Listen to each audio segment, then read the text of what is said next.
dignified silence seems to produce an unpleasant effect. A most distasteful one. But we will not be the first to speak. Certainly not. Mr. Worthing, I have something very particular to ask you. You must depend on your reply. Gwendolyn, your common sense is invaluable. Mr. Moncrief, kindly answer me the following question. Why did you pretend to be my guardian's brother? In order that I can have an opportunity to meet you. That certainly seems a satisfactory explanation, does it not? Yes, dear, if you can believe him. I don't, but that does not affect the wonderful beauty of his answer. True. In matters of grave importance, style, not sincerity, is the vital thing. Mr. Worthing, what explanation can you offer to me for pretending to have a brother? Was it in order that you might have an opportunity of coming up to town to see me as often as possible? Can you doubt it, Miss Fairfax? I have the gravest doubts upon the subject, but I intend to crush them. This is not the moment for German skepticism. Their explanations appear to be quite satisfactory, especially Mr. Worthing's. That seems to have this stamp of truth upon it. I am more than content with what Mr. Moncrief said. His voice alone inspires one with the absolute credulity. Then do you think I should forgive them? Yes, I mean no. True! I have forgotten. There are principles at stake that one cannot surrender. Which of us should tell them? The task is not a pleasant one. Could we not both speak at the same time? An excellent idea. And nearly always speak at the same time as other people. Will you take the time for me? Certainly. Your Christian names are still an inseparable barrier. That is all. Our Christian names, is that all? But we are going to be christened this afternoon. For my sake, you are pretending this terrible thing? I am. To please me, are you ready to face this fearful ordeal? I am. How absurd the thought of this equality of the sexes. Where the question of self-sacrifice are concerned, men are infinitely beyond us. They have moments of physical courage of which we women know absolutely nothing. Darling. Oh. Lady Bracknell.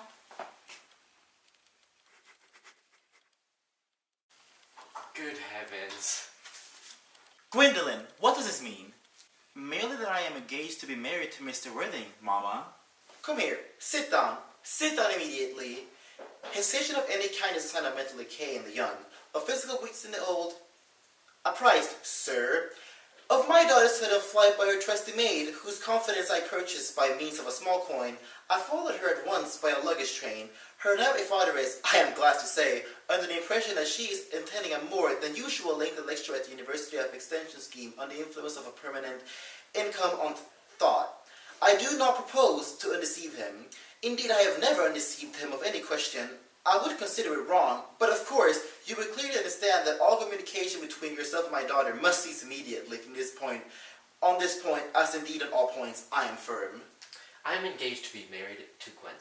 You are nothing of the kind, sir. And now, regards, Algernon. Yes, Aunt Augusta. May I ask you if it is in this house that your invalid friend Mr. Burnbury resides? Oh, no. Bunbury doesn't live here. Bunbury's somewhere else at present. In fact, Bunbury's dead. Dead? When did Mr. Burnbury die? His death must have been extremely sudden.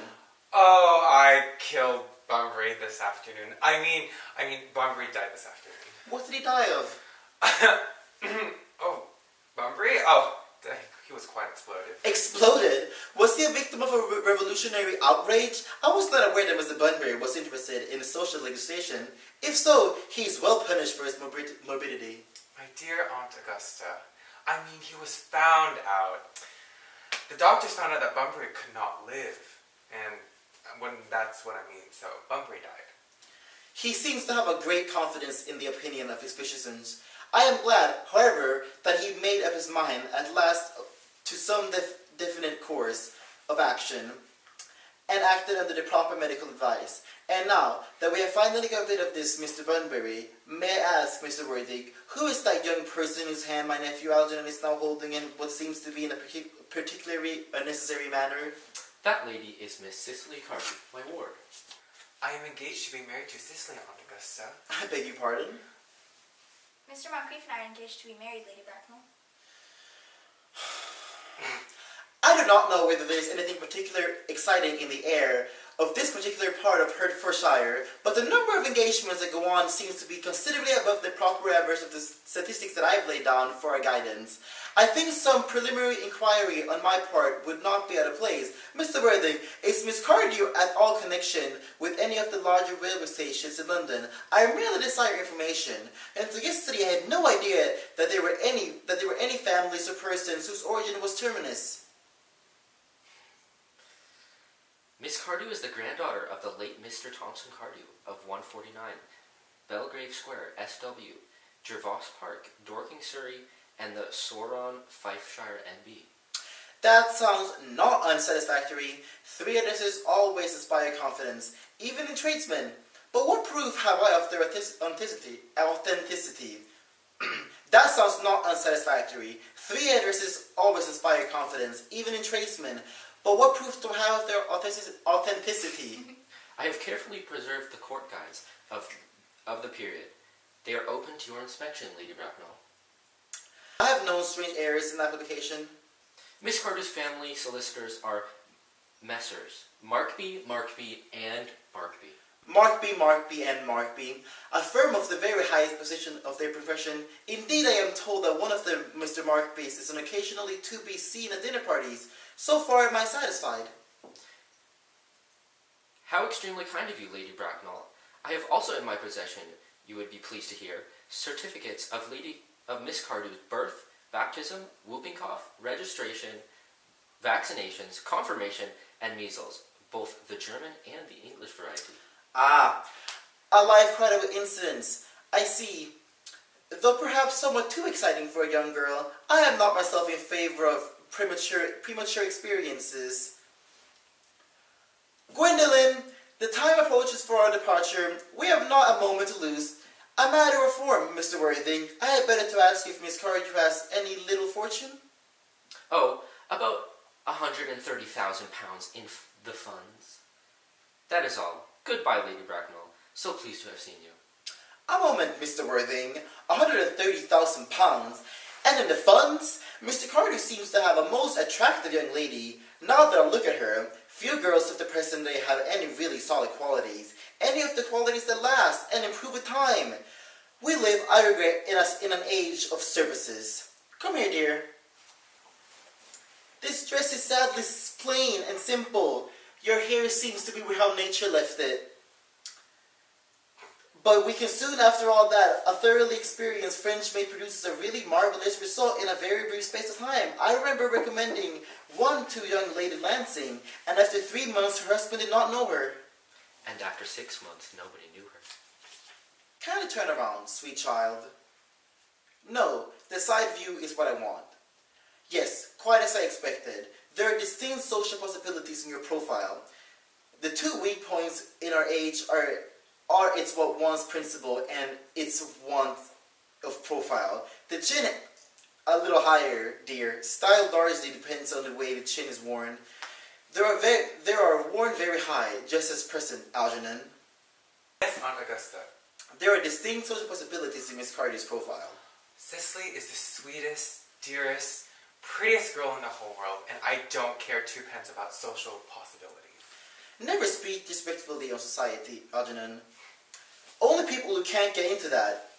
Dear child, of course you know that Algernon has nothing but his debts to depend on, but I do not approve of mercenary marriages. When I married Lord Bracknell, I had no fortune of any kind, but I never dreamed for a moment of allowing that to stand in my way. Well, I suppose I must give my consent. Thank you, Aunt Augusta. Cicely, you may kiss me. Thank you, Lady Bracknell. You may also address me as Aunt Augusta for the future. Thank you, Aunt Augusta. The marriage, I think, had better take place quite soon. Thank you, Aunt Augusta. Thank you, Aunt Augusta. To speak frankly, I am not in favor of long engagements. They give people the opportunity of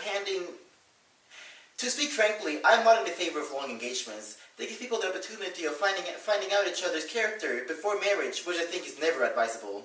I beg your pardon for interrupting, Lady Bracknell, but this engagement is quite out of the question. I am Miss Cardew's guardian, and she cannot marry without my consent until she comes of age. That consent is absolutely declined to you. Upon what grounds, may I ask? Algernon is an extremely, I may almost say an outstandishly eligible young man. He has nothing But he looks everything. What more can one desire? It pains me very much to have to speak to you frankly, Miss Bracknell, about your nephew, but the fact is that I do not approve of his moral character. I suspect him of being untruthful. Untruthful? My nephew Algernon? Impossible! He is an Oxonian. I fear there can be no possible doubt about the matter. This afternoon, during my temporary absence in London, on an important question of romance, he obtained admission to my house by means of false pretense of being my brother. Under an assumed name, he drank, I've just been informed by my butler, an entire pint of my Perrier Jouet Brut 89, a wine that I was specially reserving for myself. Continuing his disgraceful deception, he succeeded in the course of the afternoon in alienating the affections of my ward. He subsequently stayed to tea and devoured every single muffin. And what makes his conduct all the more heartless is that he was perfectly well aware for the first time that I have no brother, that I had never had a brother, and that I don't intend to have a brother, not even of any kind. I distinctly told him myself yesterday afternoon.